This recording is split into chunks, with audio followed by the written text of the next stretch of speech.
What's happening, folks? It's John here from Alpha Fitness, and I am joined by Melanie Morris of W2 Hello. and Breast of Friends fame, and also our very special guest, I can't stress how special, Professor Stephen Hayes. How are you today, sir? I'm very well, thank you. Excellent, excellent. Why, I wonder if you would be able to tell us where we are today, because I couldn't remember. No, that's fine, Johnny. We're here in the School of Medicine, Medical Sciences, at the Polwarth Building, the University of Aberdeen, on the Forrester Health site. And you first came here, Mel, 20 years ago. Yeah. 20 years ago. Yeah, so I had breast cancer for the first time 20 years ago, and then I got it again, which was unfortunate, 10 years ago too. So very familiar with this site and Professor Hayes. And that's when you first met 20 years ago. Mm-hmm.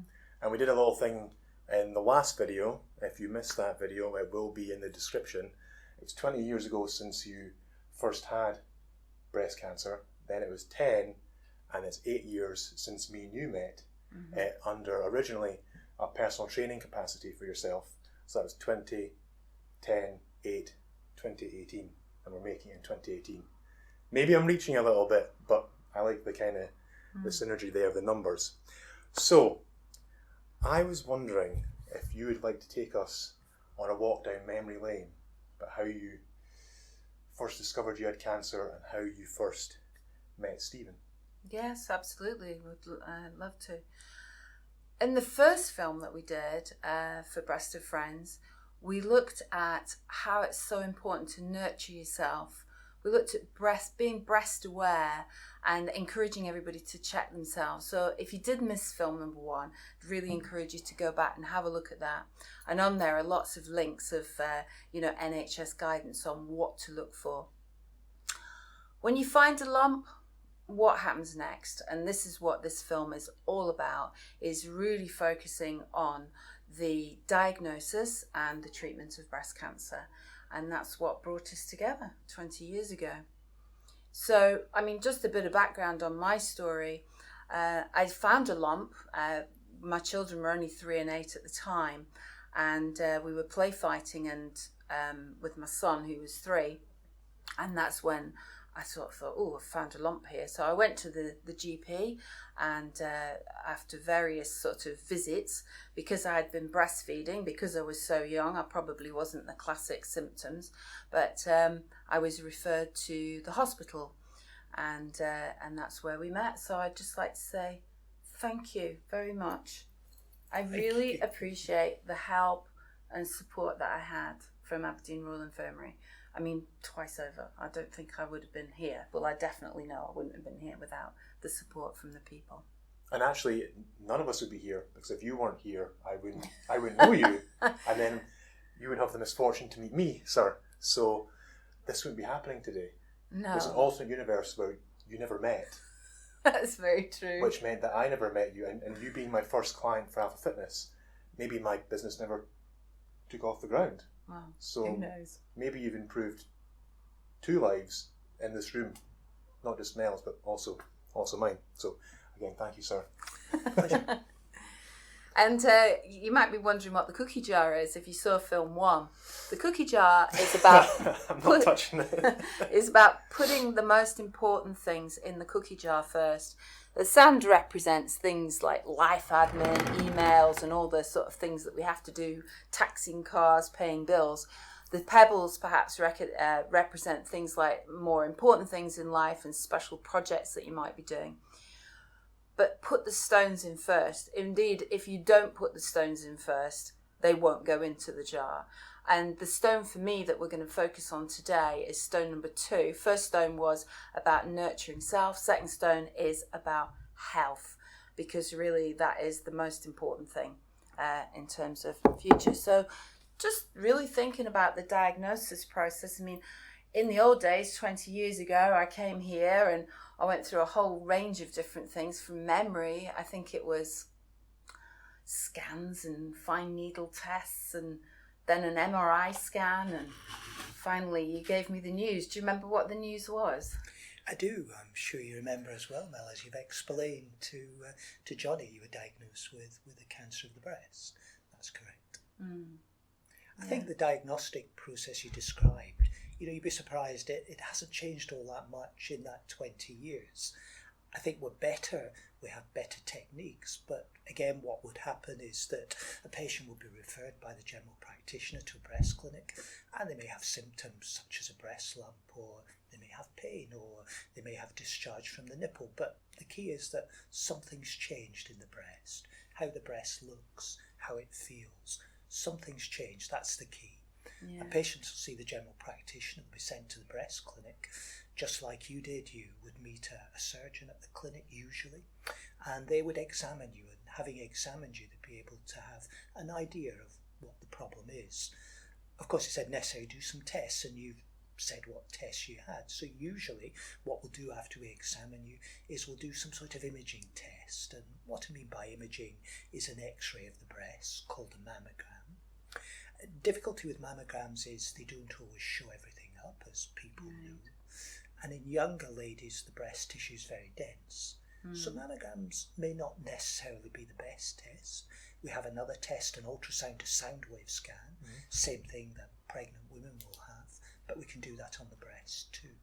So that gives us a picture of what the breast looks like, and that helps us to work out what the problem is. Right. Then after that, if there's a lump, or if we see something abnormal on the x-ray, the mammogram, or the sound wave scan, we can do a needle test, which is done with a very fine needle. And what that does is, if the lump was, say, a fluid-containing lump, it takes the fluid out. If it's a solid lump, we can take individual cells out and look at them under the microscope. The advantage of that is it gives us a diagnosis very quickly at the same clinic. But sometimes that test doesn't give us all the answers we need, so we then need to do another test called a biopsy. It's called a core biopsy. It's a slightly bigger needle test, but it's done under local anaesthetic, so it's not too uncomfortable. That takes a little bit longer to get the result back from the laboratory. But if we do those tests, usually 99% of the time we can work out what the problem is. And then, if we're still not sure, as you said, you could have a magnetic resonance scan of the breast, and there may be other tests we need to do.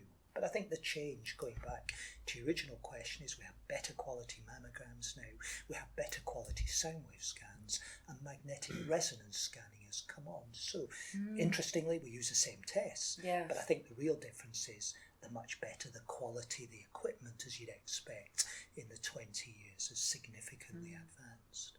So it's the same as a computer 20 years ago to now.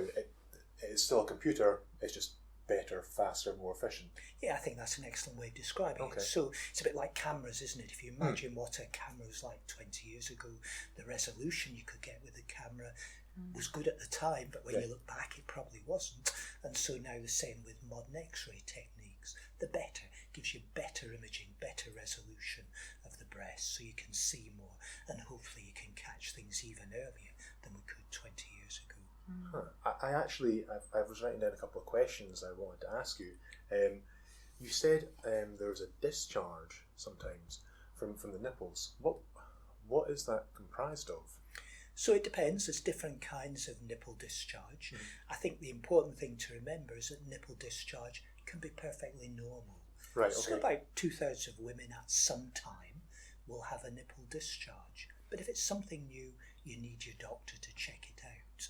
But what we're always concerned about is something that suddenly starts, or if a nipple discharge, a discharge from the nipple, has blood in it, then that must be checked out. So the golden rule, if something changes, if something happens, it's probably nothing to worry about, but it's important to have it checked out just in case. And we would be very concerned if the discharge came from just one side, more than if it was in both sides. Oh, right. If it came from one milk duct rather than multiple milk ducts, and if it had blood in it too, that would be a concern that we really have to have that checked out. It may still be nothing to worry about, but it does mean you must have it checked out.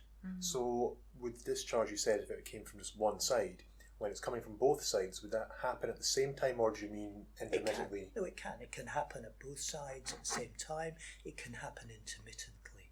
It would still need to be checked out. Yeah, sure. But it would be less worrying.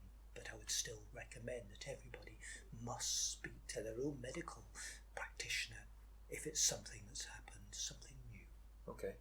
So the main thing is being proactive. It is. Is about all things to do with health. That's absolutely correct, John. It's like all things in health, to be proactive. And as I said just a few minutes ago, what you're looking for, and remember, men can get breast cancer as well, so it's very important that men do this, is to look for a change. And to me, it's very simple. Does the breast look different?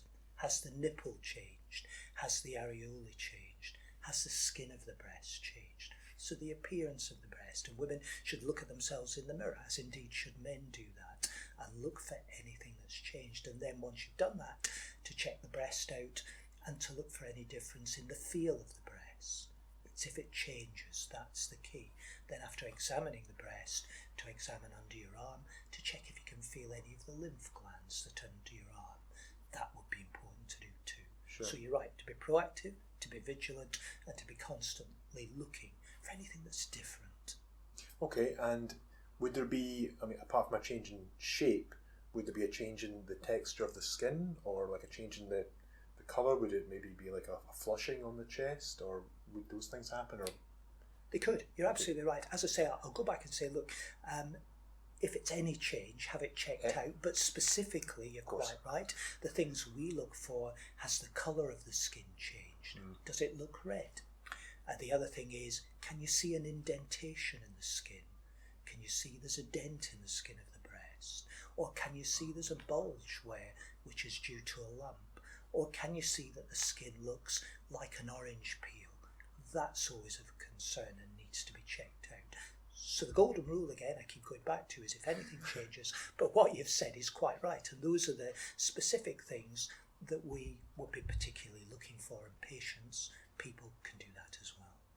Well, forgive me, because I didn't know that you could have an indentation. It's always been, I think everyone has heard of someone having a lump, whether it's someone they know or it's been on TV and they talk about having a cancerous lump. But how does the indentation form? So sometimes what a breast cancer can do is it can pull in the skin. So you have a cancer sitting in the breast, right, and it produces scar tissue around it, and it can pull the skin inwards. So that's why, even though it's a lump, it pulls the skin in. Almost, in some cases, when a muscle is damaged or tight, it can kind of pull in the same way. That's correct. Or if you have a scar, if you cut yourself, you can have a scar, and sometimes the scar can sink in. So that's how it can do it. Okay. And there's something else I wanted to ask you. You mentioned, sorry, you mentioned there was the mammogram and magnetic. So there's a mammogram, yep, a sound wave scan called an ultrasound scan, okay, and a magnetic scan called magnetic resonance imaging. Or when we do it to the breast, we call it magnetic resonance mammography. So that's basically done by using a magnet, and the magnet goes around the breast. And I'm not a physicist, but what it does is it alters the hydrogen atoms, and then they spin around and it sends out a signal.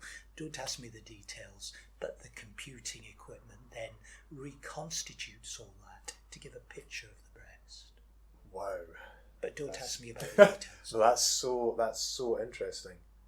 That's so interesting. But you said as well how your mother found it was through the mammogram. She was having a mammogram test, wasn't she? That's correct. Yes, a couple of years ago, my mum was having her mammogram, and they said, "Oh, did you notice there was a small something? It wasn't even a lump, and it wasn't an indentation. It was just something there."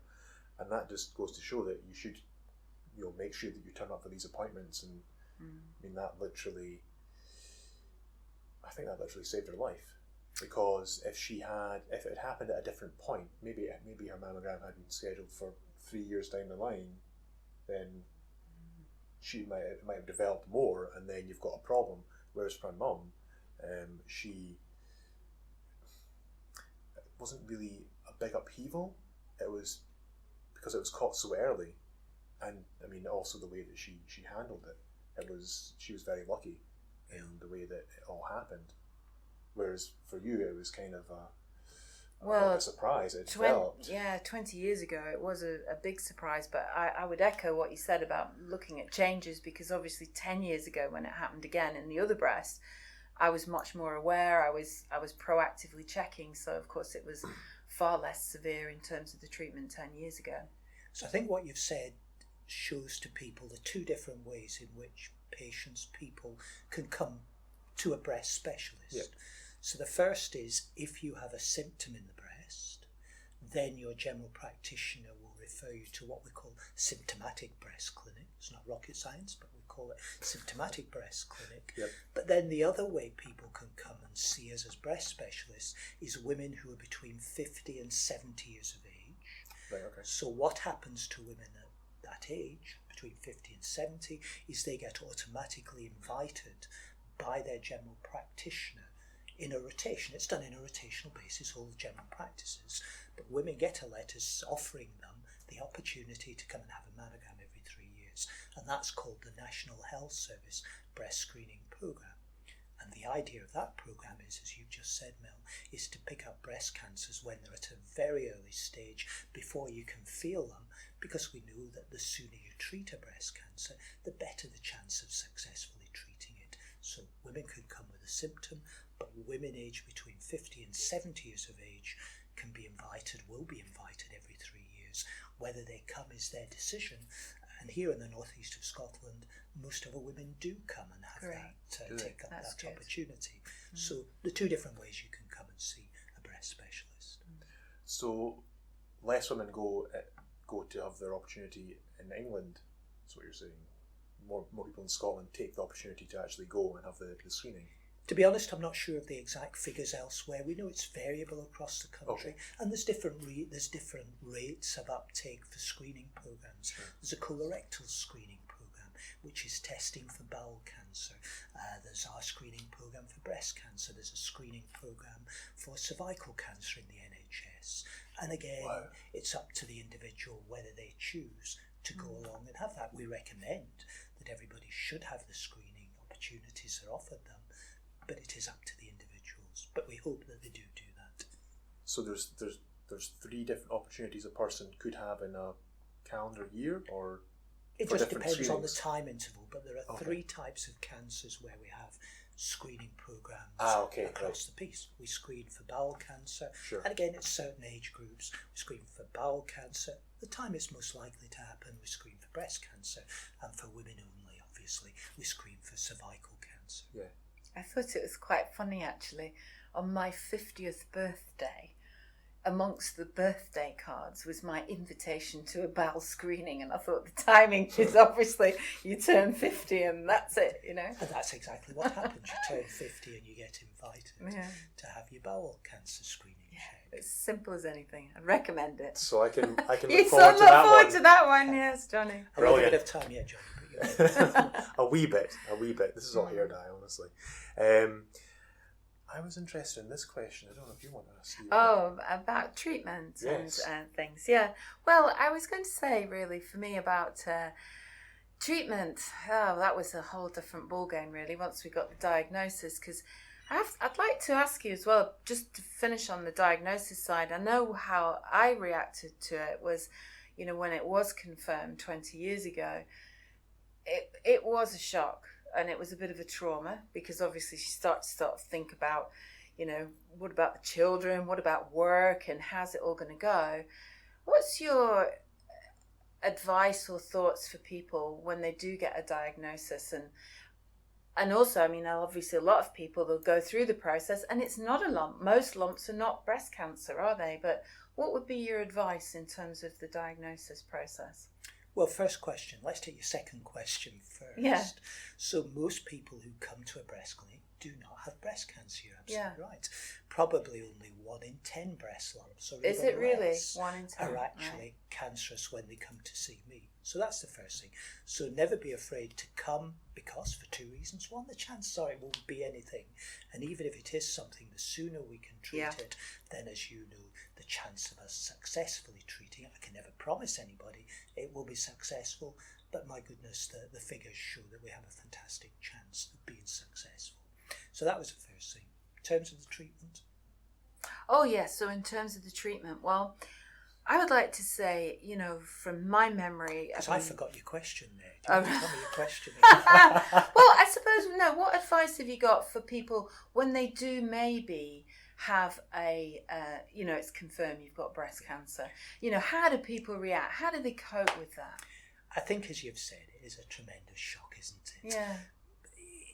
People cope with it in different ways. That's the honest answer to that.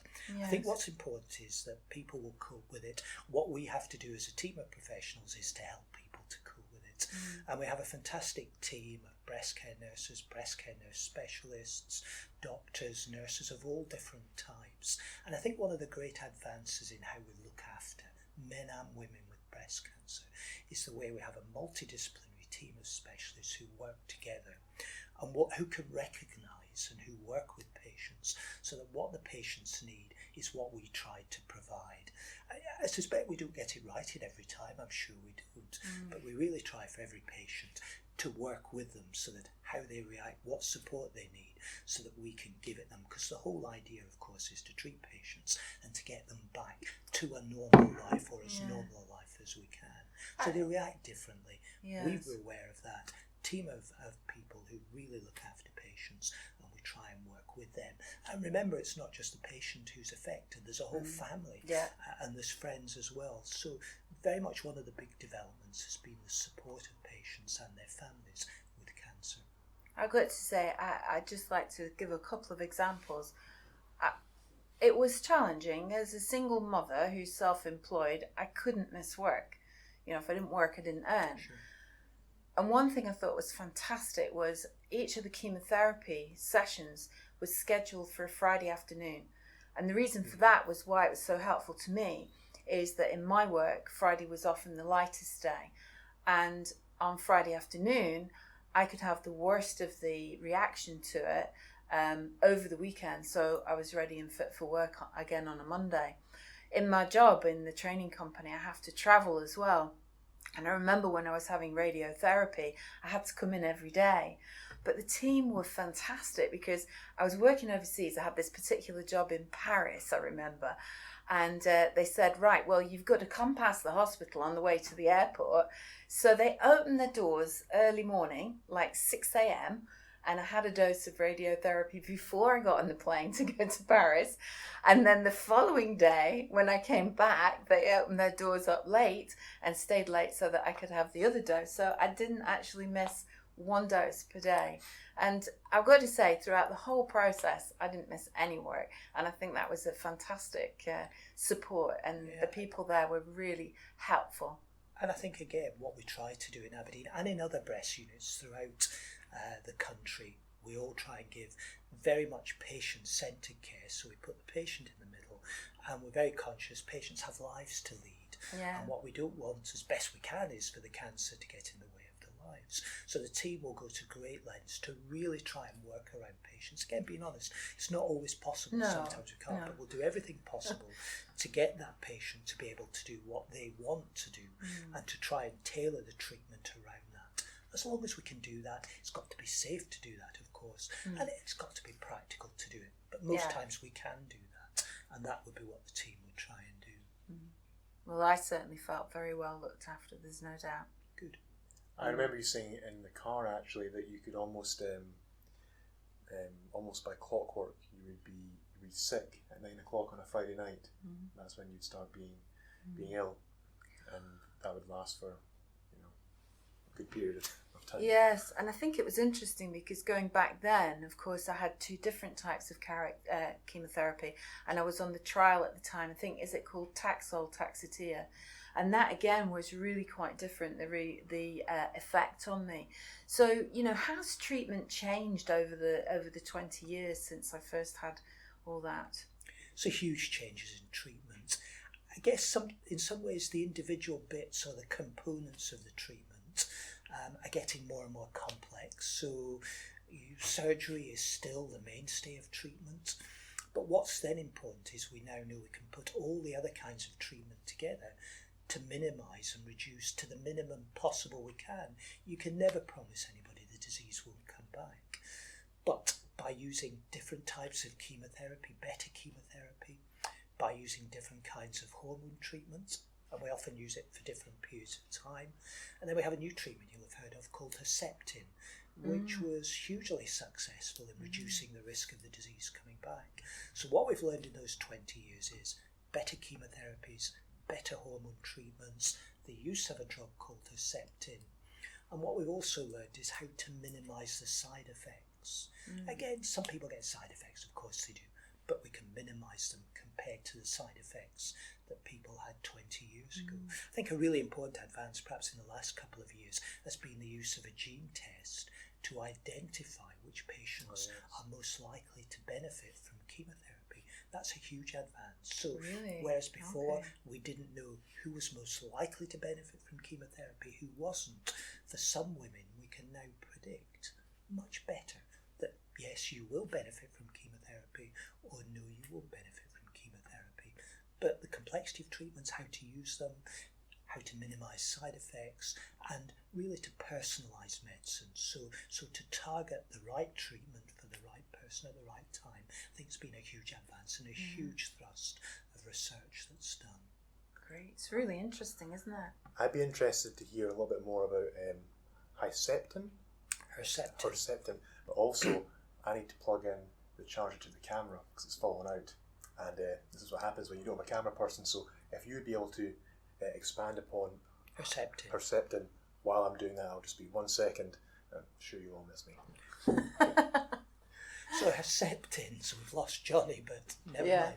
So Herceptin is an antibody, and what it does is it's given to certain types of breast cancer. So really important to remember, not everybody needs to have Herceptin, right? And not everybody's breast cancer is susceptible to being attacked by Herceptin.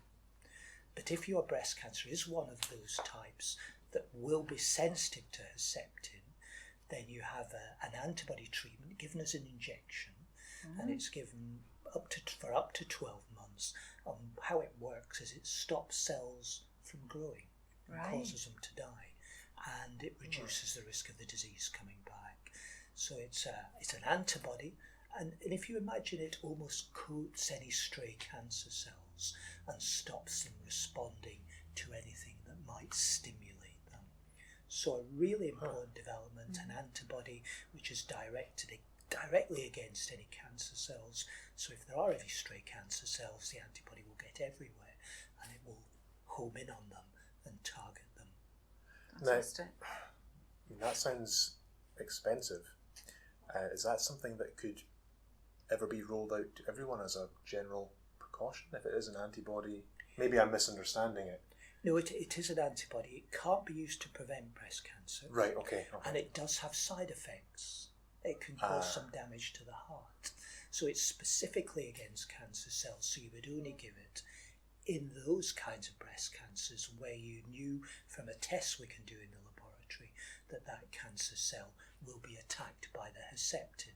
Right. But even ladies who get it, and men if they need to get it, there is a possibility it can cause side effects, and the main side effect is it can damage the heart, but we're aware of that, and we monitor how the heart's working so that we can minimise any risks to a patient's heart.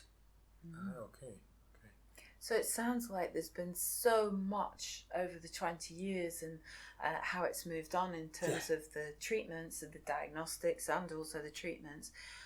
What specific things, I'm really curious, I've not been in the building before and obviously very familiar with the hospital next door, but what specific research are you doing here then at the moment?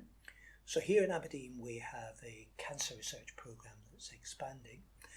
We have people of the north of Scotland have raised £3.5 million for a new cancer research initiative, which is absolutely fantastic. We have new professors coming into the building, and the way we've structured the research is really, we've thought about, well, look, what happens to a patient with breast cancer? And we can structure a research on that patient's journey. So the first thing is, how do we prevent breast cancer? And we know that diet's really important. We know that obesity is important. We know that if you don't exercise, Johnny, you'll be familiar with that, that increases your risk of breast cancer. And really importantly, we know that alcohol, any alcohol, increases your risk of breast cancer. So we have the Rowett Research Institute as part of the School of Medicine here, and they're researching into diet, particularly alcohol, and how does alcohol cause breast cancer. So first thing is, what causes breast cancer? Then the second thing is, well, if somebody does have breast cancer, our researchers are looking at how to diagnose it as early as possible. The first clinical magnetic resonance imaging scanner was built here in Aberdeen. You can still see it in the hospital on display in the early 1980s. It's there in a cabinet before we threw it out. But we have Professor David Lurie, who was shortly part of that team, or previously was part of that team. David's developed the next generation of MRI scanners called the fast field cycling scanner, and the first patients in the world were scanned just before Christmas, and now we're scanning patients with breast cancer. So the research then, the second strand is, can we diagnose it early? Then Professor Val Spears, who's recently come to the university, is working on cancer cells, what causes them to grow. And then we have other teams who are then looking after that, bettering the surgical operations. Mr. Mazenat, one of my colleagues, developing new operations to save having to remove a breast. And then other teams then, when patients then go back, because they have to go back to live a normal life, or as normal as you can be. So we've got teams researching, how can we best help patients, how can we best support them and the families to live a normal life. So we thought about what's the life course of a cancer cell, how does it start, how do you diagnose it early, as I've explained. So that's how we've structured the research, and those teams are doing some fantastic research here in the northeast of Scotland. Wow, that's crazy. You actually reminded me of a question I had from earlier. You said that in younger women, when they have a mammogram, it can't always be very clear because their breast tissue is more dense. Is that simply just because they have more muscle tone? No, it's because the breast tissue itself is denser. Right, so in younger women, there's more milk-producing parts of the breast. Right, okay. And that is very dense to look at, and more supporting tissue in the breast. Have to be careful what I say, but as ladies get older, the breast changes. Sure. It becomes replaced by fatty tissue, and hence the breast changes shape as you get a little bit older. And so when there's fatty tissue in a breast, then it's easier for the x-rays to see through it. Okay. Good manoeuvring. I've been very careful that one. what to say. Yes, absolutely. That's interesting. So that's why the breast changes shape. It doesn't actually lose muscle. It's because the fatty tissue in the breast replaces the denser part of the breast tissue and that part of the breast tissue which produces milk. Right.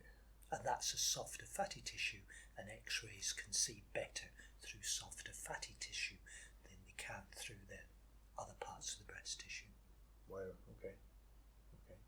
So, Mel, I was wondering how the experience went 10 years ago. Did you call Stephen up and say, Oh my goodness. "Hi, it's me again"? Yes, actually that was quite something, because obviously I found the lump a lot earlier, but by that time I'd moved away from Aberdeen and went through the process and got the diagnosis, and that's exactly what happened.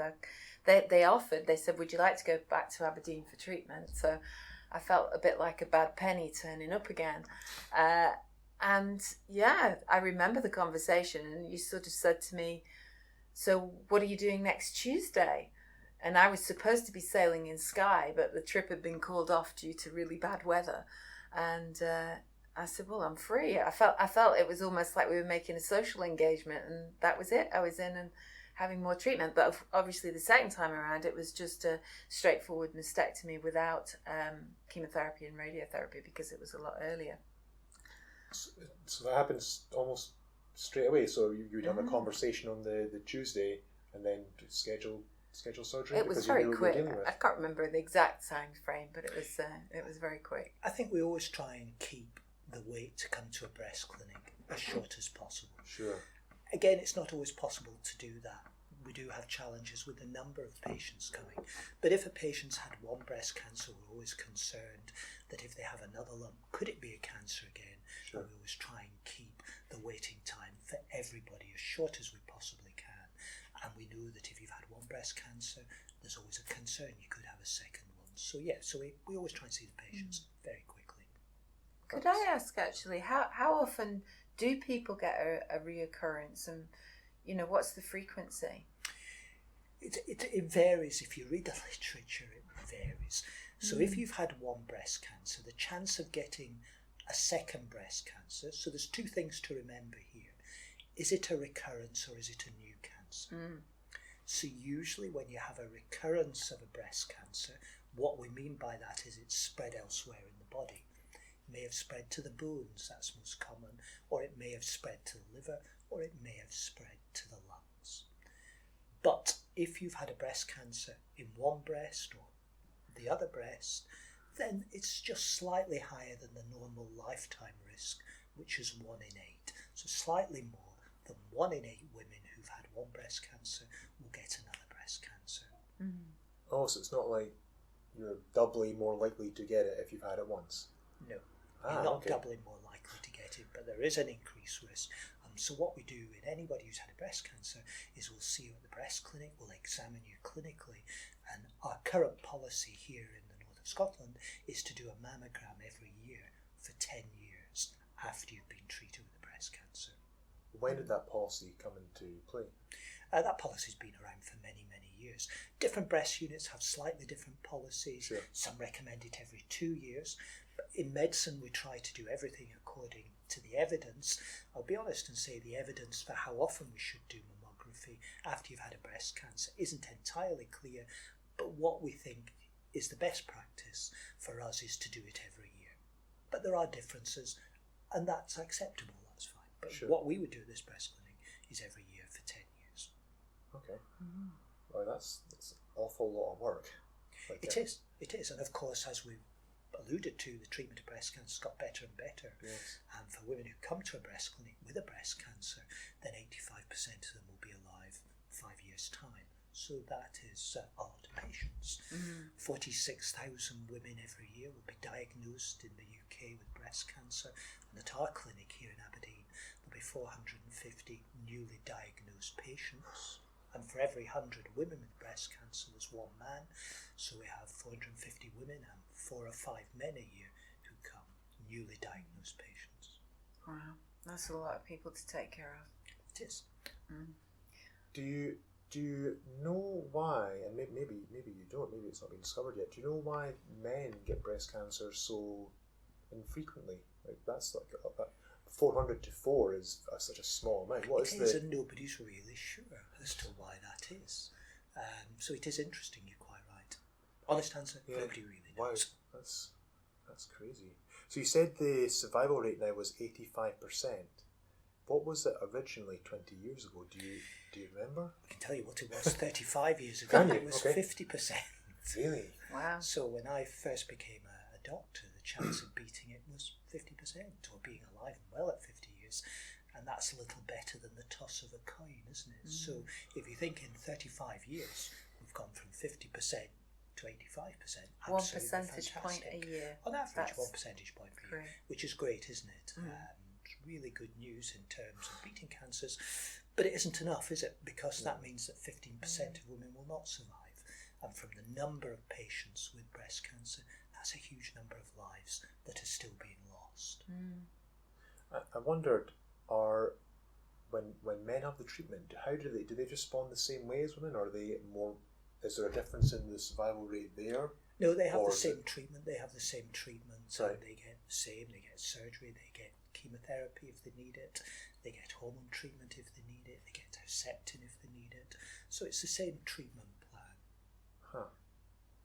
I kind of wondered if it was to do with the milk ducts. This is me obviously just hypothesizing here. Well, if you look at what we think or what predisposes to breast cancer, it's all to do with exposure to the female hormone estrogen. Right. And if you look at what things we know do increase your risk, it's related to estrogen exposure. Now, of course, difference between men and women, many differences, of course, but if you look at the chemicals, the hormones, then men have a small amount of estrogen, women have a large amount of estrogen, men have a large amount of testosterone, women have a small amount of the male hormones, testosterone-like hormones. So, of course, you have that exposure to the female hormone estrogen, which men don't have, and the estrogen is present in much, much bigger amounts. So, probably related to that. But there must be other factors as well Yes. that we don't understand. I had another question. You've got a lot of questions. I do. I wondered about you mentioned diet and alcohol. Is there what was the evidence to show that alcohol is a factor?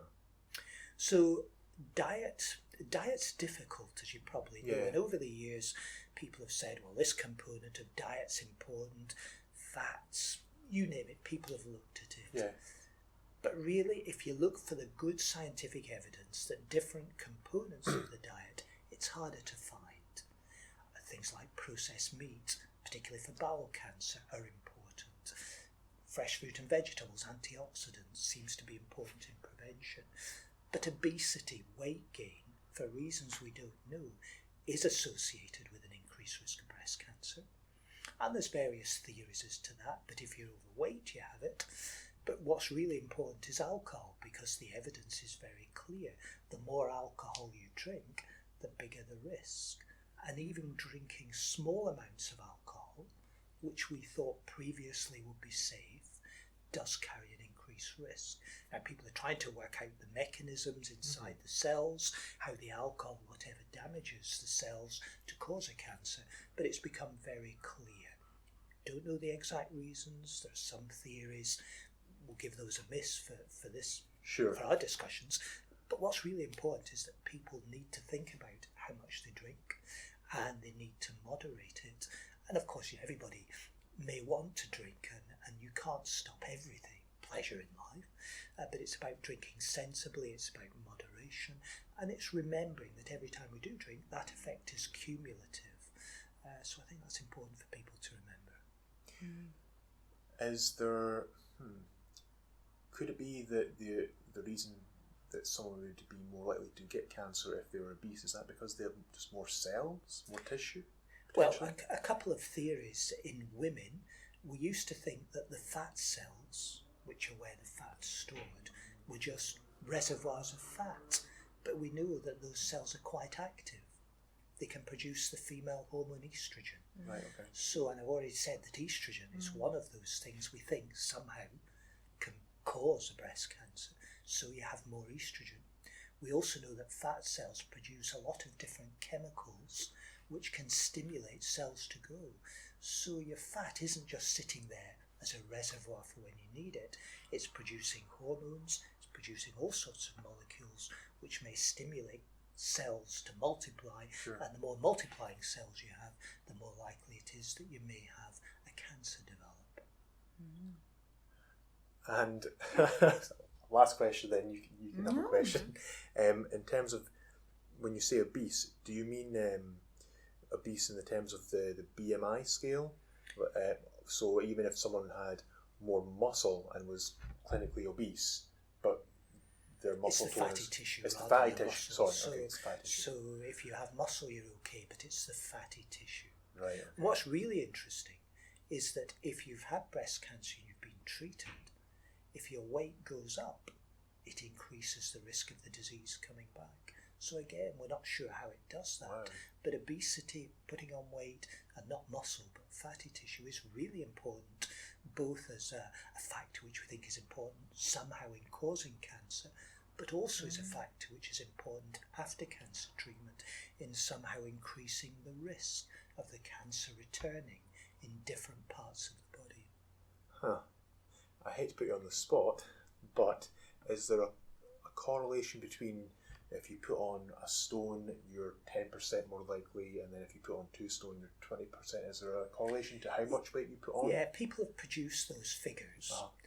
What I would say is that any increase in weight, think about it that way, because otherwise what might happen is you might think, well, if I put on this much weight, I don't have to have a drink of alcohol and start trading it off. Yeah. So I think that the best way of thinking about it is, look, if my weight goes up and I increase my weight above what my healthy weight is, I'm increasing the risk. So I think that's the fact I would hang on to and remember in my mind. Right, okay. And the same with alcohol. We can look, and there is a correlation between the amount of alcohol and the increased risk. But I think what is best for people to do is just say, well, we need to moderate what we do because there is an increased risk. So everything in moderation, and You know, make sure you're that's being right. conscious This is about living, isn't it? This Absolutely, is about enjoying absolutely. your life, but it's about remembering what things can do and moderating that. Wow, that's Some great advice there. Nice. Really, and it's really It's good to a have it just reconfirmed and remind us of the importance of those sort of things. Yeah. So. I've got another question. Mm-hmm. Unless you want to jump in there, I don't want to monopolise too much of the discussion, certainly. But I do. I was wondering, is there a difference to how a man would check himself for breast cancer compared to how a woman would do it? Is there a different sort of procedure, or is it? No, exactly what similar? I've described. Exactly what I've described. The appearance, the feel, the lymph glands. Men don't get included in the breast screening program, but they have the same symptoms. So men don't get the breast screened. There's so few of them who get it. Screening is a very difficult process to work out, so we don't have a screening program for men, so they have to do the screening themselves. But exactly the same as I've described. Men should be looking for that. And we can put the links, can't we, at the bottom of the video again. It was on the first film, Yes, but we'll put it on it was. again as to how to check. There's lots of resources online for that, aren't there? I hate to say, I've still not, since our past video, I've still not actually done the check yet. I've not checked myself, which I must do. I know.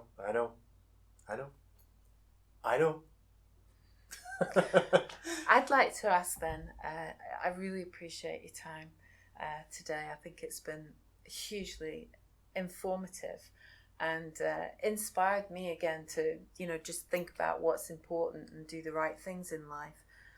You mentioned before about the wealth of research that's being done, which is fantastic to know what's happening behind the scenes, but also the fact that you're raising money to fund for the research, and we were talking about that, weren't we, earlier, about Yes, well, what we're going to do is we're going to drop some links in the description, which is going to have our social media links to the other videos, so the next video will be linked in there eventually once it gets released, but it can't be linked straight away because obviously then it'll spoil it. You want to watch it in order, but all the links will be modified at different points. But we will also have the link for a charity that we're focusing on for this video, which is the University of Aberdeen Development Trust Cancer Research Programme.